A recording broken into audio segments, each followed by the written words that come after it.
오늘 말씀의 제목은 하나님의 구원 작전입니다. 따라해 보겠습니다. 하나님의 구원 작전. 건물이 매우 오래되면 그 건물을 철거하기 위해서 건물 안에 폭탄을 설치합니다. 그래서 스위치만 누르면 순식간에 그 거대한 건물이 그냥 순식간에 와르르 무너져 버리게 됩니다. 수십 층, 아니 100층 이상의 초고층 빌딩도 스위치만 누르면 몇 초 안에 완전히 무너져 내리게 됩니다. 그런데 그 안에 아직 사람이 남아있다면 어떻게 하겠습니까? 당연히 남아있는 사람을 찾아서 그 사람을 안전한 곳으로 대피시킨 이후에 건물을 폭파할 것입니다. 마찬가지로 하나님께서는 죄악으로 이제 가망성이 전혀 없는 여리고성 전체를 폭파시키기로 그렇게 계획하셨습니다. 그런데 그 성 안에 구원받아야 할 백성이 남아 있었다는 것입니다. 그래서 하나님은 2명의 정탐꾼을 그 여리고성에 먼저 보내셔서 잃어버린 하나님의 백성을 찾아내시고 구원하시는 그 내용이 오늘 본문의 말씀입니다. 오늘 본문에서 구원하신 하나님의 백성은 여리고 성에서 구원을 얻은 라합과 그녀에 속한 모든 가족이었습니다. 하나님의 계획은 여리고 성 전체를 멸망시키고자 하는 그러한 계획이었습니다. 여리고 성 전체를 완전히 진멸하고 그 성 전체를 폭파하고 완전히 쓸어버리는 것이 하나님의 계획입니다. 그 이유는 여리고 성이 하나님께서 보시기에 너무나도 죄악이 넘쳐 흘렀기 때문입니다. 하나님께서 정하신 그 죄의 수위를, 그 임계점을 이미 넘어버린 것입니다. 여리고성은 마치 소돔과 고모라처럼 죄악의 도성이었습니다. 여호수아와 이스라엘 군대는 요단강을 건너기까지 사흘이라는 시간적인 여유가 있었습니다. 사흘 동안 양식을 준비하는 이 사흘의 시간이 있었습니다. 그런데 이 사흘이라는 시간 동안 여호수아는 여리고성에 2명의 정탐꾼을 파견합니다. 오늘 본문의 1절 말씀 한번 보십시오. 1절 말씀을 함께 읽어보겠습니다. 시작. 눈의 아들 여호수아가 시딤에서 2사람을 정탐꾼으로 보내며 이르되 가서 그 땅과 여리고를 엿보라 하며 그들이 가서 라합이라는 기생의 집에 들어가 거기서 유숙하더니. 정탐꾼을 파견한 이유는 여리고의 상황을 엿보기 위해서입니다. 여리고의 동정이 어떻게 되는지, 여리고의 정치적인 상황이나 군사적인 상황이나 그 외에 여리고 성의 여러 가지의 것들을 자세히 파악하기 위해서 스파이를 보낸 것입니다. 그런데 여호수아가 보낸 정탐꾼을 생각해보면 40년 전에도 모세가 지도자일 때 12명의 정탐꾼을 가나안 땅에 미리 보낸 적이 있었습니다. 그때의 정탐 작전은 결과적으로 봤을 때는 실패한 작전입니다. 비록 2명의 정탐꾼 여호수아와 갈렙이 긍정적인 보고를 했습니다. 믿음의 보고를 했습니다. 하지만 다수인 10명의 정탐꾼들은 가나안 땅의 상황을 매우 부정적으로 보고하였습니다. 그리하여 백성들은 그 2명이 아니라 다수인 10명의 부정적인 말에 수긍하여서 엄청난 그러한 진통이 이스라엘 그 공동체 안에 있었습니다. 이 정탐꾼 작전 때문에 이스라엘 공동체 내에서 엄청난 피해가 있었던 것을 여호수아도 잘 알고 있었을 것입니다. 그럼에도 불구하고 40년이 지난 시점에서 여호수아는 다시 한번 이 실패한 작전을 꺼내서 다시 한번 사용하고 있는 것입니다. 정탐꾼을 다시 파견하는 결정은 결코 쉽지 않은 결정이었습니다. 그럼에도 불구하고 여호수아가 이러한 결정을 한 이유는 40년 전에 이스라엘 사람들의 믿음과 광야에서 연단받은 지금의 이스라엘의 믿음이 다르다고 믿었기 때문입니다. 이제 이 가나안 땅에 들어오는 세대는 40년의 그 연단의 과정을 거쳤고, 그리고 모세와 1세대 그 이스라엘 백성들은 광야에서 다 세상을 떠났습니다.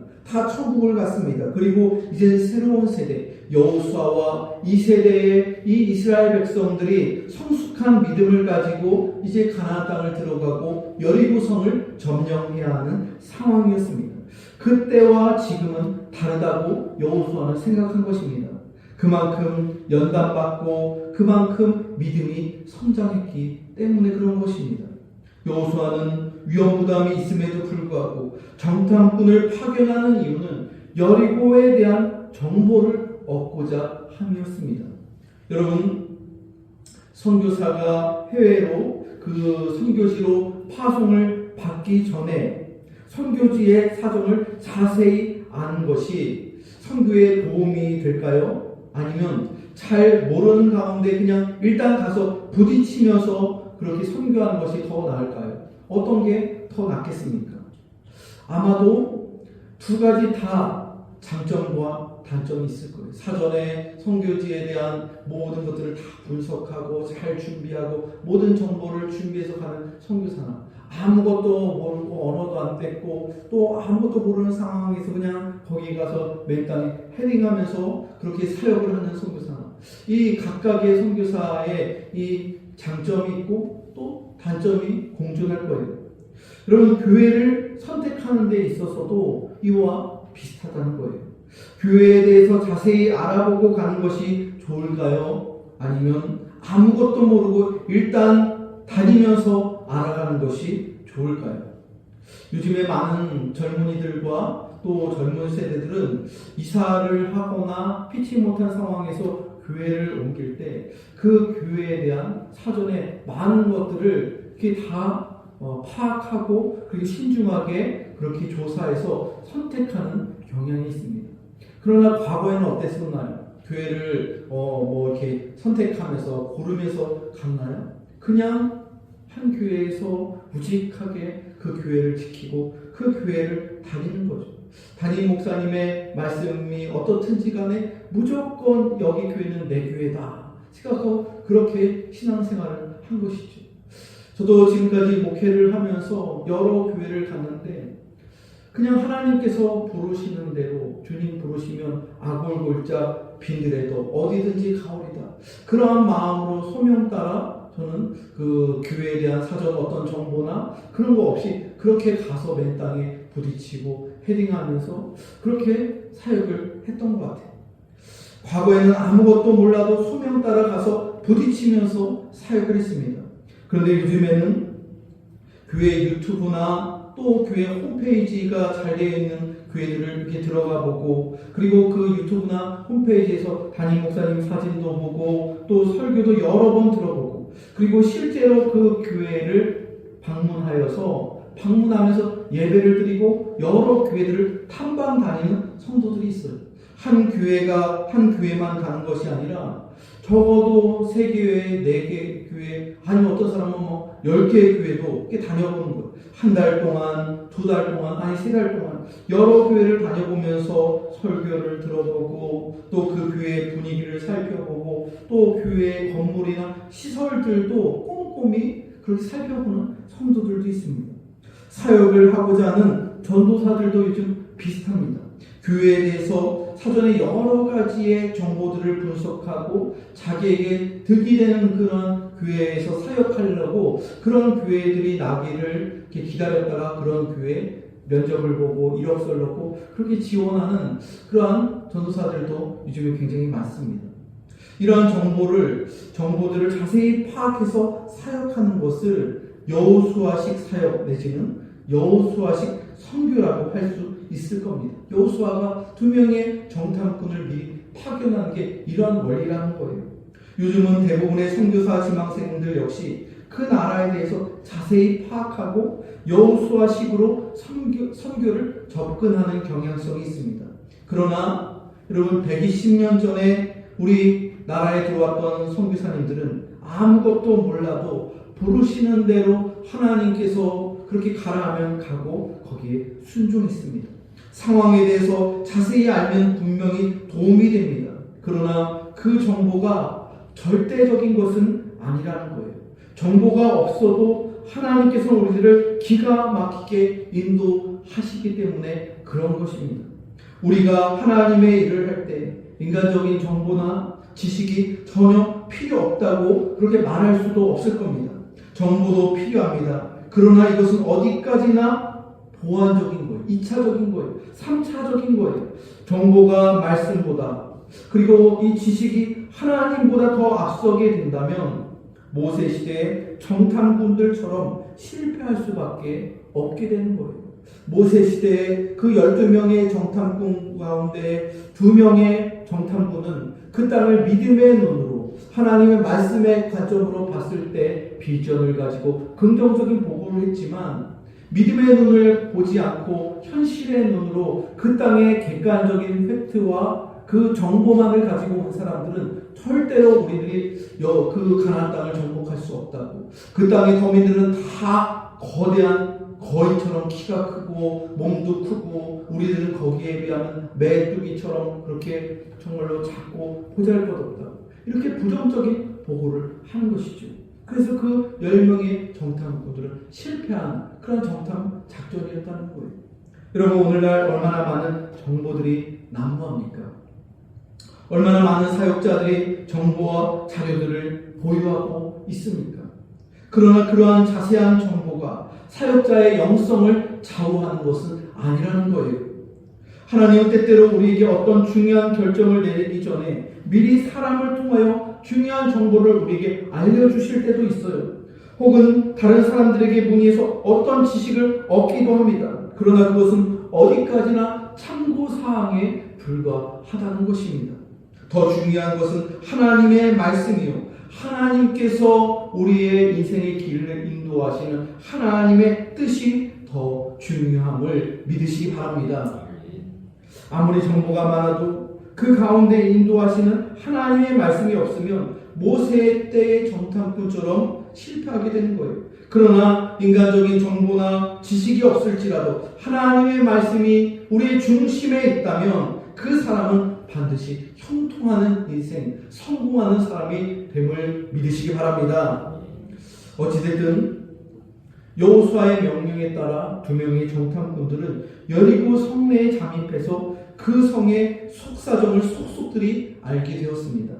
특히 라합이라는 기생의 집에 들어가면서 거기에 유숙하면서 여리고 성에 대한 여러 가지의 정보를 얻게 되는 거예요. 그런데 이러한 과정에서 이들의 신분이 노출됩니다. 정탐꾼들을 거의 여리고 왕에게 이 정탐꾼들이 신분이 노출돼서 거의 붙잡힐 상황이 되었다는 거예요. 라합의 도움이 없었다면 정탐꾼들은 목숨을 부지할 수 없었을 겁니다.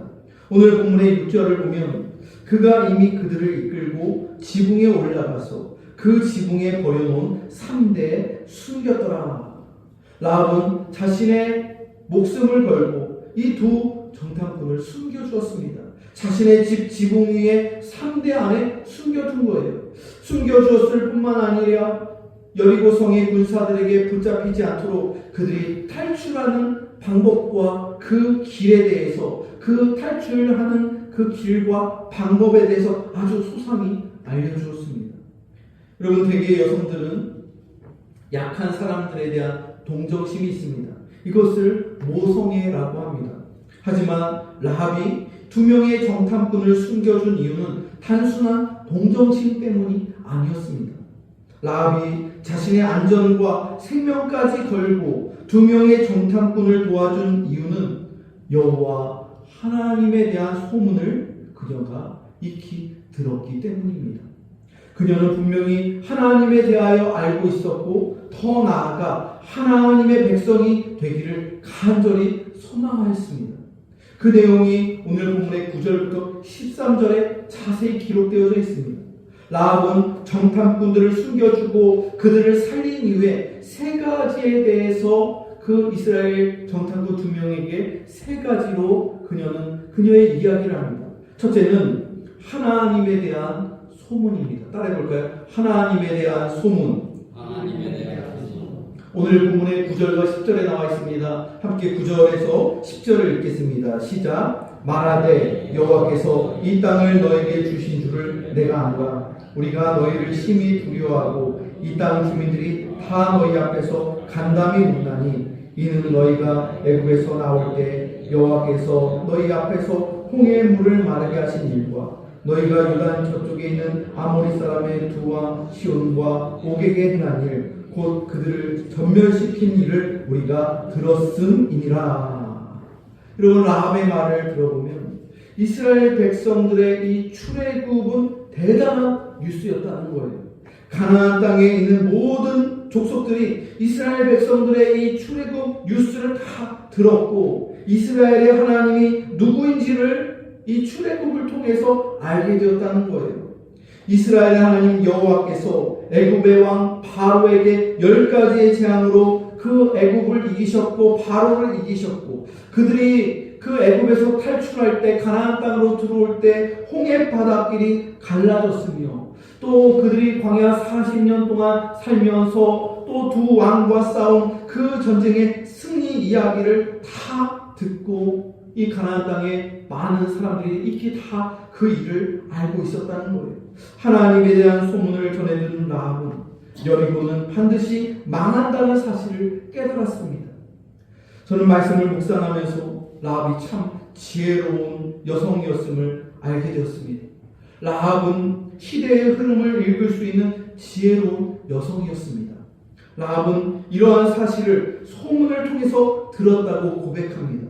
이렇듯 여러분, 하나님에 대한 소문은 굉장히 중요합니다. 하나님에 대한 소문이 곧 하나님의 선교입니다. 가나안 땅 정복이 하나님의 선교입니다. 가나안 땅을 정복하기에 앞서서 하나님의 소문이 먼저 가나안 땅 안에 먼저 들어간 거예요. 이들이 출애굽할 때 애굽에서 있었던 일, 또 광야 40년 동안 있었던 일, 하나님의 능력과 크신 그 위엄이 아직 요단강을 건너지도 않았는데, 가나안 땅에 들어가지도 않았는데, 여리고성을 점령하지도 않았는데 이미 가나안 땅에 여리고성에 있는 사람들이 뿐만 아니라 많은 가나안 땅에 살고 있는 그 족속들이 하나님에 대한 그 소문을 다 듣고 있었다는 것이죠. 여러분, 교회의 소문 역시 마찬가지입니다. 교회의 소문이 좋게 나야 하나님의 선교가 교회를 통해서 이루어지고 또 전도의 열매가 맺혀지게 되는 것이죠. 제가 지난주에 청주 교육자 모임에 다녀왔습니다. 그 모임에 가서 청주에 있는 그 큰 도시 몇몇 그 교회에 대한 도시교회의 소문을 듣게 되었습니다. 그 소문을 들었는데 다른 선배 목사님들 통해서 어느 교회 다 제가 20년 동안 떠나 있었지만 다 익히 알고 있는 교회들이었어요. 근데 그 소문을 들었을 때 과거에는 그 교회들이 정말로 부흥하고 좋은 소문이었는데 20년 만에 들어왔을 때 그 교회에 대한 소문을 목회자들을 통해서 들었을 때 대부분 긍정적인 소문이 아니었어요. 좋지 않은 소문이었어요. 성도들이 대거 이탈해서 다른 교회로 옮겼다는 거예요. 원인이 목회자의 일탈과 또 목회자의 리더십이 교체되면서 교회 내분이 일어나서 절반 이상의 성도들이 대거 이탈해서 어느 교회로 갔다, 또 어디 교회로 갔다, 이러한 이야기를 전해 들었어요. 여러분, 복음은요, 복음이 뭐예요? 복음은 굿 뉴스, 좋은 소식, 기쁜 소식이죠. 저는 우리 공복교회가 좋은 소문이 나게 해달라고 늘 기도하고 있습니다. 우리 교회와 또 우리 성도들이 또 새롭게 부임한 담임 목사의 소문이 좋은 소문으로 날 때 이 지역과 또 이 주변에 있는 사람들이 그 소문을 듣고 공복교회 목사님, 또 공복교회 장로님들, 공복교회 성도들 하면서 그 긍정적인 소문이 점점 전파되면서 선교의 문이 열리고 전도의 열매가 맺혀지게 되는 것이죠. 근데 우리 교회 안에 분란이 있고 또 목회자에 대한 소문이 좋지 않고 여러 가지의 부정적인 소문이 전파되면 선교의 문이 닫히게 되고 교회의 성장의 문이 닫히게 되는 것.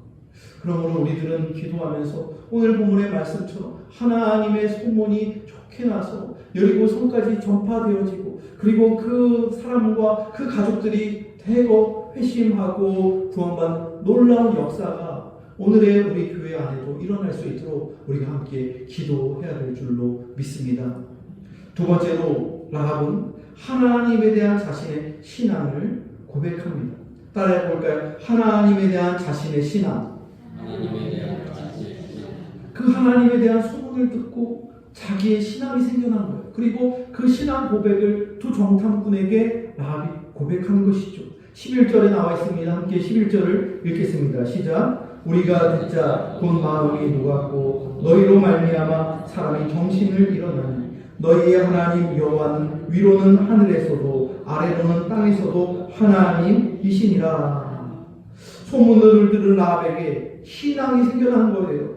출애굽의 하나님, 이스라엘의 하나님 여호와께서는 이스라엘뿐만이 아니라 하늘과 땅 위에 유일하신 하나님으로 고백하는 것. 너희의 그 하나님이 하늘과 땅에 존재하시는 유일하신 참 하나님이라고 라합이 고백하는 것이죠. 여러분, 이것이 바로 믿음이 생겨나는 것이에요. 라합은 여리고의 삶을 청산하기로 결단합니다. 그 이유가 무엇입니까? 여리고는 세상의 도성, 죄악의 도성이기 때문입니다. 라합은 죄악의 도성에서 기생으로 살아야 했습니다. 죄악된 도시를 떠나고 싶고, 죄악된 직업과 그 집을 떠나고 싶고, 그 죄악된 삶으로부터 돌이키고 싶어도 그럴 수 없는 구조가 여리고였다는 거예요. 여리고에 붙잡혀서 이 도시에 그러한 삶을 살았다는 거예요. 그 부정한 일, 그 음란한 일, 그 죄악된 일에서 빠져나올 수가 없는 거예요. 그런 가운데 라합이 하나님에 대한 소문을 들으면서 내가 하나님을 믿고 그 백성 속으로 들어가면 이 불의한 세상을, 이 죄악된 삶을 청산할 수 있겠다. 여러분, 베드로후서 2장 7절로 8절 말씀을 보면 이런 말씀이 있습니다. 무법한 자들의 음란한 행실로 말미암아 고통당하는 의로운 롯을 건지셨으니 이는 이 의인이 그들 중에 거하여 날마다 저 불법한 행실을 보고 들으므로 그 의로운 심령이 상함이라. 소돔과 고모라 성이 멸망할 때 그 도성 안에 롯이 있었다는 거예요. 아브라함의 조카 롯이 있었는데 그 불법을 들으면서 그 의로운 롯이 심령이 매일 상했다는 거예요. 그 죄악을 보고 듣고 그 죄악의 문화 속에서 살아갈 때 하나님 믿는 성도의 그 양심과 그 믿음과 신앙이 정말로 그 심령이 상하고 있었다는 것이죠. 라합 역시 마찬가지입니다. 죄악의 도성인 여리고성에서 무법한 자들의 음란한 행실을 보고 들으며 그 안에서 사회 구조적으로 매우 방탕하고 매우 불의한 그러한 죄악의 도성 속에서 라합과 그의 가족들은 고통을 당하며 신음하며 그 동성에서 살아가고 있었다는 거예요. 라합의 고통을 들으신 그 하나님께서 그 라합에게 믿음이 생겨날 수 있도록 그렇게 도우셨고 라합을 그 죄악의 도성에서 구조해 주시며 그녀를 건져 주시기를 그렇게 작정하시고 그 두 명의 정탐꾼을 라합의 집으로 보내주신 것이죠. 여러분, 오늘날도 북녘 땅에 있는 우리 동포들이 그 불법한 나라에서 공산주의 치하에서 3대 독재가 이어지고 4대를 꿈꾸고 있는 그 허망된 무신론 나라에서 신앙의 자유를 억압받으며 거기에서 이불 속에서 숨죽여서 눈물을 흘리면서 기도하는 지하교회 성도들이 있어요. 그루터기 성도라고 부릅니다. 나무가 잘려서 이제는 해방 전에 6.25 사변 이전부터 예수를 믿고 있었던 그분들이 이제는 연세가 높아져서 그 신앙의 명맥이 겨우겨우 흘러서 남아있는 구루터기 성도들이 지금 북녘 땅에 있고, 그리고 그 자녀들이 2세대가 3세대들이 생명을 걸고 목숨을 걸고 탈북을 해서 우리나라로 지금 한 3만 명 정도의 북한 이탈 주민이 우리와 함께 더불어 살아가고 있어요. 그들의 신앙을 들어보면 자기의 할머니가 예수 믿는지 몰랐다는 거예요.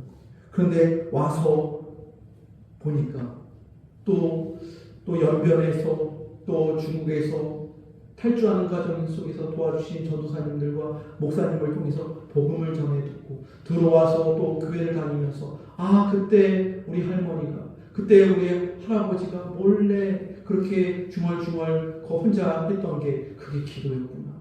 그게 사도신경이었구나. 그게 주기도문이었구나. 북녘 땅에서는 성이 될 때까지 살았는데 자기가 그리스도인 줄 몰랐대요. 자기 할아버지 할머니. 근데 와보니까 그게 찬송가였고 그게 말씀이었다. 그러면서 자기의 신앙의 뿌리 내가 구루터기 성도의 그 손자였구나. 손녀였구나. 신앙의 명맥의 그 뿌리를 남한에 와서 알게 됩니다. 지금도 그 땅에서 신앙의 자유와 또 인권과 그 어떤 인간의 그 기본적인 그 모든 것들을 빼앗기고 그냥 신음하고 있는 사람들이 있어요. 그 사람들이 구조를 받아야 돼요. 그 사람들이 정말로 그 땅에 자유가 들어가야 되고 민주화가 들어가고 통일이 되어야 돼요.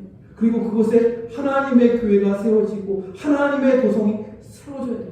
여리고 도성이 무너졌던 것처럼 믿음의 신앙이들이 기도하면서 그 땅을 행진하며 돌았을 때 하나님께서 기적적으로 그 견고한 여리고 성을 무너뜨리셨던 것처럼 여러분 북녘 땅의 그 3대 정권 4대로 이어지지 않게 하나님께서 핵실험을 감행하고 있고 미사일로 세계를 또 아시아를 위협하고 있는 그 괴뢰 정부가 무너져야 되죠. 하나님 기적이 일어나야 되죠. 신음하고 있는 그 백성들을 하나님께서 구원하도록 우리가 기도해야 될 줄로 믿습니다.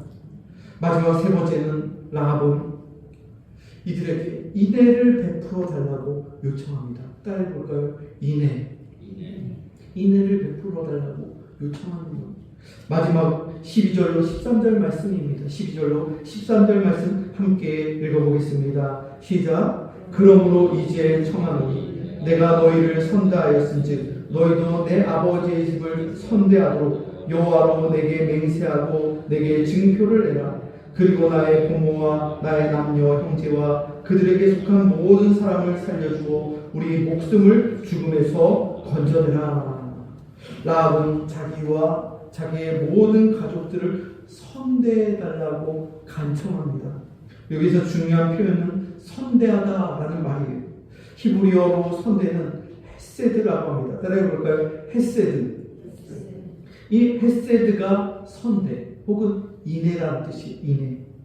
이 헤세드, 인애는 책임지는 사랑을 의미합니다. 헤세드는 책임지는 사랑이에요. 하나님의 백성에게 가장 중요한 덕목이 바로 이 헤세드, 인애라는 거예요. 상대방에게 약속한 것은 어떠한 대가를 치르더라도 반드시 지키는 인애의 사랑. 대가를 치르는 사랑, 책임져 주는 사랑이 바로 인애라는 거예요. 예수님의 십자가의 희생이 바로 인애의 사랑, 헤세드의 사랑이라는 것이에요.